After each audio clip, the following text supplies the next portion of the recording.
This is Drumore on Luce Bay, Tope capital of Scotland, and base for Ian Burrett, who runs the charter boat Onyermarks. The intention today is to go out towards the scars and fish for tope on the bottom in the conventional manner, but as the tide slackens and the feeding gets a little bit finicky, Ian would like to demonstrate another technique, a very exciting technique that can produce a few extra bonus fish when the going gets tough.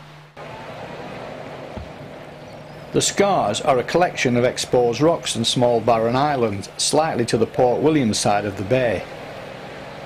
Quite an exposed spot, but well worth fishing early summer when this area of the bay fills up with tope in the 25 to 50 pound bracket.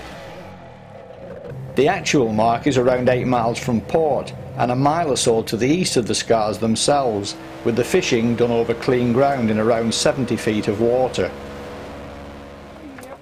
But first, a stop off for some bait is a must. Fresh mackerel for the hooks and yesterday's leftovers for the rubby-dubby. I like to fish a trace that's actually longer than the longest potential tope. So we tend to fish about 6 foot, 7 foot trace. And that's made up of a 6/0 hook, usually with a barb crushed, a short length of wire, I mean that happens to be 150, and then about 6 inches, 9 inches, and that's to protect the line from the teeth. And then a heavy mono, which actually is really meant for my hands, because if you're grabbing a lot of tope at the side of the boat on 80 pound mono, you can end up with the hands seriously sore and cut. So we use a heavy mono for my benefit. So that's ready to go. How was that, sir? Yep. Fine, mate. Right. Here we go. Yep.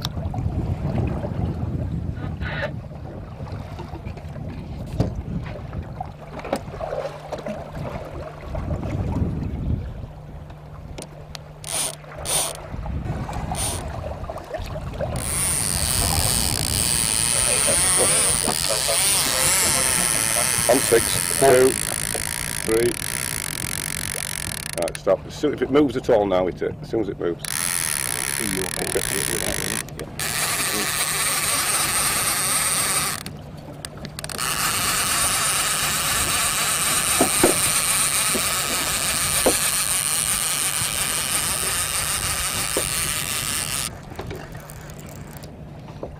You got it? Well done. We have contact. Yeah, the fish are involved in the breeding cycle at the moment, which can make them a little lethargic with the take of the baits. So we've found yesterday we had to do a lot of work in the baits. Once we've had the initial bite, actually a bit of fast movement, either dropping back or winding back, encourage the fish to take it. Ben's lovely, isn't it? Hey? That's what you want, a bit of sport. Look at that.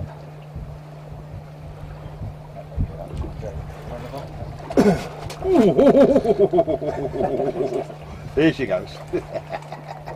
The rod he's using was designed as a polyp rod, but as the years go by we just fish lighter and lighter for the tope, and it probably equates to about a 6 pound class boat rod, but it handles them. It's had a fish over 80 pound, that rod. When necessary, passing rods either over or under the rod in action makes it possible to keep all the baits in the water without too much risk of tangles while a fish is being played. See, that's perfectly hooked in the scissors, and if Dave would like to unclip that trace there. It is important you bring the fish up level, because tope don't have a rib cage, and if they're dragged up backwards then it can actually rupture, and the hemorrhage, and although they swim back very happily, they die a couple of days later.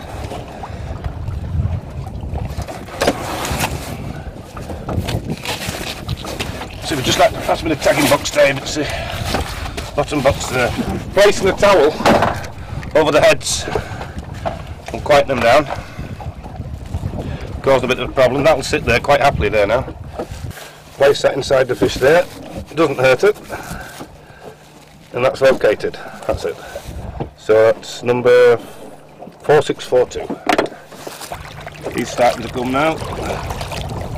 This allows the oxygen to go through the gills.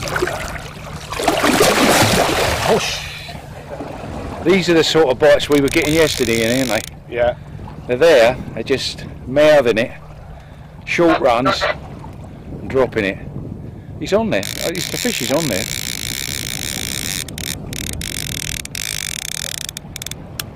I'd wind up back to the south. A little bit of movement.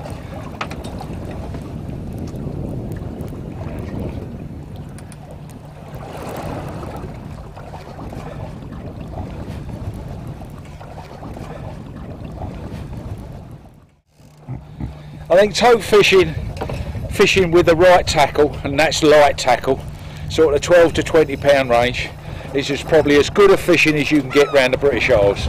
It's fantastic sport, they're powerful fish, and we're taking fish in the range of something between 20 and 40 pound, and as I say, on light gear, it's great fun, really is great sport, and that's what it's all about. I think a lot of people spoil the tope fishing by overfishing for them with heavy gear, and that takes the fun out of it really. Just basically all you're doing is dragging the fish in. But now these things, they can beat you up on light tackle, and it's good. With the tope being a predatory fish, they're more liable to take a moving bait. So sometimes if you miss a bite, by a lot of rapid movement, you can actually force those fish to follow you in. Lovely hook from the fish, so we'll get the T-bar, getting the bar and the hook, turning the fish, and you use the weight of the fish to pull the bait out, pull the hook out. Yeah, the thing we've started experimenting with is tope on the float. You get times at slack water when quite often the tope will go off. So if you suspend a bait about 6 foot off the bottom, it moves out on the last of the tide and provides a moving bait.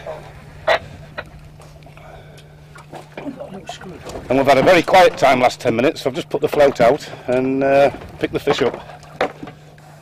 Nice, nice. I do like the sound. It's only a very light rod. Yeah, I do like the sound. I do like the sound.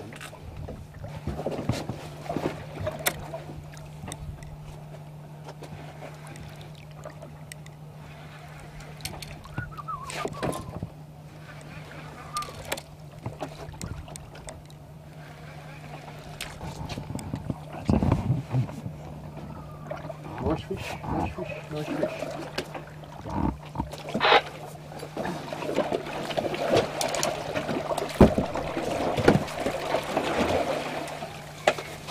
That's tope on the float. Not the biggest we've had today, but I enjoyed it. Well, fishing tope on the float, you start off with a bead, and that runs up to the stop knot, which is set at a plumb depth, and we'll do that in a minute. The float, I like to use a large float because you can put a big lead on it, and it holds it nearer the bottom when the tide runs a little bit, stops it lifting right up in the tide. So that's the rig there, sliding float, that reaches the stop knot, and then just the conventional swivel and trace. So to plumb the depth and set the stop knot in the right place, we put a lead on the hook and drop it down to the bottom. When that hits the bottom, you want it so the float is about 4 foot under the surface. Then you tie the stop knot at that point. That means you're fishing between 4 and 6 foot off the bottom. So that's the rig, there's the float, feed on top, and there's the bait. I like to give it a little cast, just get it away from the boat, avoid the tangles. That lead will now go to the bottom. The bead will hit the knot, which will happen very, very shortly, and that sets the depth. Yeah, this is filling with another tope on the float. We had a bit of a quiet time on the slack water, and this has picked up the last 2 fish, the float, so it proves it does work. It has got its place. We also use it in areas where there's very little tide. Is that pollock rod here? Yeah, Onyermarks pollock rod. No. Onyermarks pollock rod. Feels nice. Let's see, eggshells, haven't we? Sea pole. That's it. I think there might be a lot of rods at it. Right.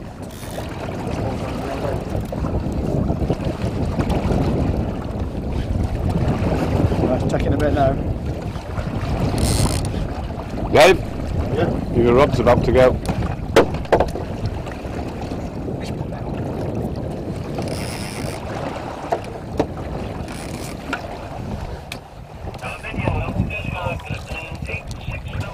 The final tally for the day was 28 fish caught and released, but without Ian's float rig demonstration, that figure would have been 26.